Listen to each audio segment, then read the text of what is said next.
তোর কি সমস্যা সেটা বল। শরবত খাবে না ভাইয়া? তাহলে তোমার জন্য তোমার মাথা টিপে দিই। মাথাও টিপা লাগবে না, তোর কি লাগবে সেটা এটা বল। না, মাথাও টিপতে হবে না রে পাকনা বুড়ি।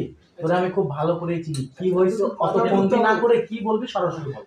মাথাও টিপতে হবে না পাকনা বুড়ি, তোর কি লাগবে সেটা বল। মাথাও টিপতে হবে না পাকনা বুড়ি, তোকে আমি ভালো করেই চিনি, আর তোকে আমি কি ভালো বলবি করে- সরাসরি বল। একবার কি বলছেন না বলবি কি লাগবে, হ্যাঁ, এবার বলেন কি কি লাগবে। বলবি সরাসরি বল। হ্যাঁ, কি আমি বলবি যেটা হলে সরাসরি আপনি বল। কি বলবি সরাসরি বল। হ্যাঁ এই বসে যাও। তাড়াতাড়ি বলে দে।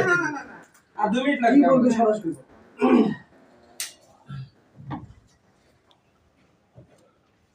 এই এখানে আসা যাবে না। কে দেখেন না। এই রিপন ভাইয়াকে কেউ ঘুমাতে দিবা না, রিপন ভাইয়াকে ঘুমাতে দিবা না, তুমি উঠাও তাকে, রূপন সে ভাই- ঘুমাইলে একদম